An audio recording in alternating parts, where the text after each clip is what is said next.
Hello students, before that we discussed about Al-Baruni and the Sanskrit tradition, and we also talked about the caste system, the description of caste system and the system of Varnas. Now on next page, on page 126, we are going to discuss Ibn Battuta and the excitement of the unfamiliar. तो Ibn Battuta Delhi आए थे 14th century में. The sub continent that time was a part of global network of communication. That time जो हमारी country थी, I mean Delhi, और ये जो इसका बहुत ज़्यादा ट्रेड कम्युनिकेशन बहुत ज़्यादा था, network of communication, trade that time बहुत ज़्यादा फ्लरिश था. और हमारा चाइना के साथ भी कांटेक्ट था in the east, and north west Africa and European countries के साथ भी था. So as we have seen, Ibn Battuta himself traveled extensively through these lands, visiting sacred shrines, spending time with learned men and rulers, often officiating as Qazi, and enjoy the cosmopolitan culture of urban center where people spoke Arabic, Persian, Turkish and other languages, shared ideas, information and anecdotes. अब हमने ये previously हमने पहले भी ये discuss किया था कि इबन बतूता इंडिया आने से पहले बहुत सारी कंट्रीज़ में ऑलरेडी ट्रैवल कर चुके थे. उन्होंने बहुत सारे सेक्रेट श्राइन्स में भी यात्रा की, बहुत सारे लर्नड पीपल से मिले, रूलर्स से मिले, काजी के रूप में इंडिया में वर्क किया. और इसके अलावा उन्होंने कॉस्मोपॉलिटन कल्चर को भी इंजॉय किया, universal culture we can say that, right. Urban culture में जिसमें लोग डिफरेंट लैंग्वेजेस यूज़ करते थे, राइट. और आइडियाज़ को अपने शेयर करते थे, इन्फॉर्मेशन एंड एनेक्डोट्स को. एनेक्डोट्स क्या होते हैं? Episodes, stories. So these include stories about man, लोगों के बारे में स्टोरीज होती थी. नॉटेड फॉर देयर पाइटी, जो अपनी डिवोशन के लिए जाने जाते थे. किंग्स, क्रूअल किंग भी थे और जेनरस किंग भी थे. ऑर्डिनरी मैन एंड वीमेन की, जो आम जनता, जो मैन एंड वीमेन है, उनकी लाइफ्स के बारे में स्टोरी होती थी. Anything that was unfamiliar was particularly highlighted in order to ensure that the listener and the reader was suitably impressed by accounts of distant yet accessible world. So कहने की बात यह है कि अल-बरूनी ने जो कुछ भी लिखा वो आम जनता के बारे में हो, चाहे किसी के भी बारे में जिससे वो अनफैमिलियर थे, तो इस तरीके से उन्होंने लिखने की कोशिश की कि सभी उनके वर्क की सराहना करें, राइट. तो उन्होंने कंट्री के अंदर जो कुछ भी स्ट्रेंज लगा उसके बारे में लिखा. द कोकोनट एंड द पान, जो हमारे लिए, हम उनको कोई वैल्यू नहीं, I mean we are taken for granted these things.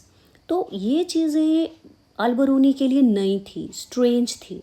तो उन्होंने इसका बखान किया, उसके बारे में लिखा, राइट. जो कि इनके यूरोपियन जो ऑडियंस थी उनके लिए टोटली अनफैमिलियर थे, राइट. तो इन्होंने पान का डिस्क्रिप्शन देते हुए लिखा, सॉरी पहले हम बात करेंगे कोकोनट के बारे में. तो उन्होंने nut like a man's head.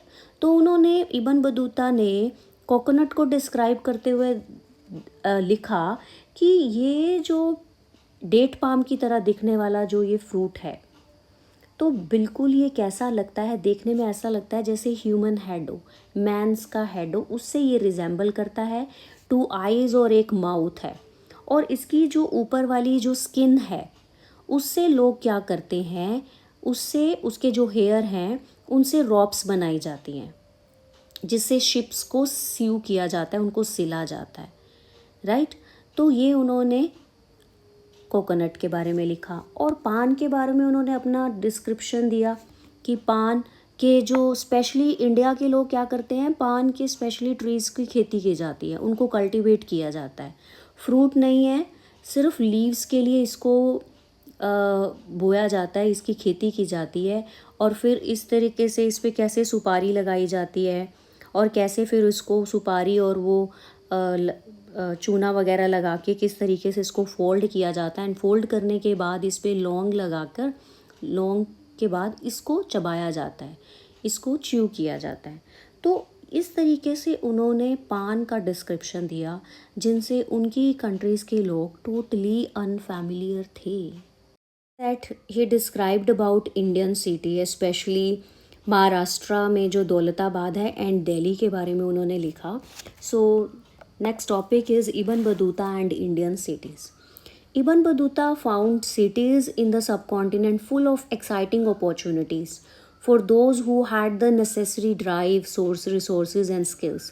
तो जिन लोगों के पास resources, skills हैं तो उनके लिए full of opportunity वाली जगह है. We can say that एक totally exciting opportunity वाला एरिया था. उन्होंने इंडियन सिटीज़ को बोला.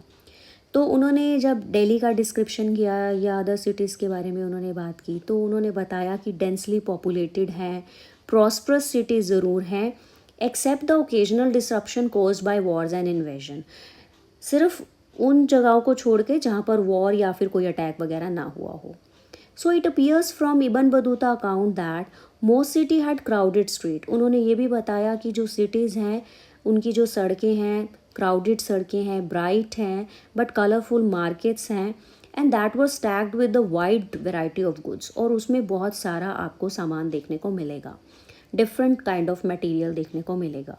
इब्न Battuta describe Delhi as a vast city. Delhi को बारे में उन्होंने कहा कि बहुत बड़ी सिटी है with great population and the largest in India. And then he described about Daulatabad which is in Maharashtra was no less, कि ये भी इससे कम नहीं थी and easily rival Delhi in size. और वो भी कहीं ना कहीं दिल्ली को कम्पीट कर रही थी. राइट तो दिल्ली के ही बारे में उन्होंने जो उनको अद्भुत लगा, जो स्ट्रेंज लगा, उसके डिस्क्रिप्शन के बारे में उनको डिस्क्राइब किया, दिल्ली के बारे में स्पेशली. तो look at this source 8. So here you can see that. So here is an excerpt from Ibn Battuta account of Delhi.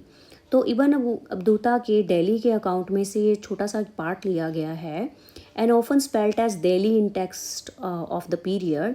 तो उन्होंने बताया कि जो दिल्ली है that covered a very large area, large population and the rampart around the city is without parallel.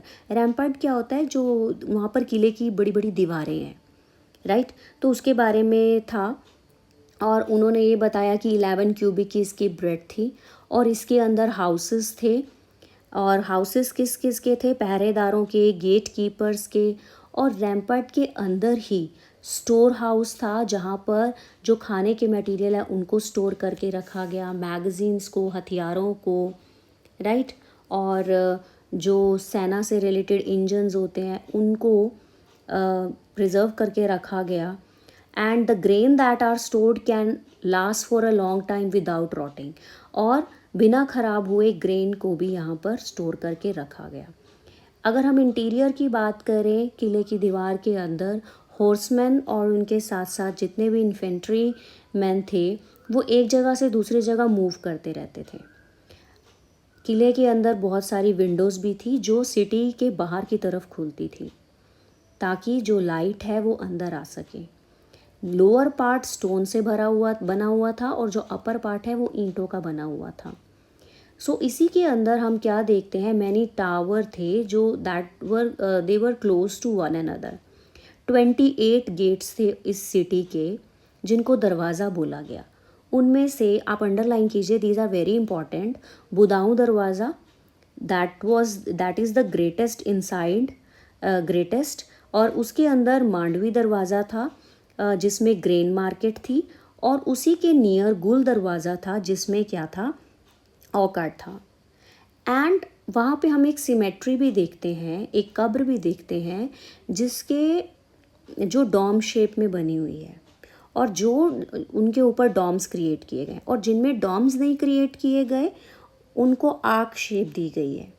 और इसी symmetry के अंदर हम क्या देखते हैं, उन्होंने फ्लावर्स वगैरह को बो रखा है, like tuber rose, jasmine, wild rose, उनकी खेती की गई है. And flower blossom there in all seasons. और हर सीज़न में हम क्या देखते हैं, यहाँ पर फ्लावर्स हैं वो खिलते हैं.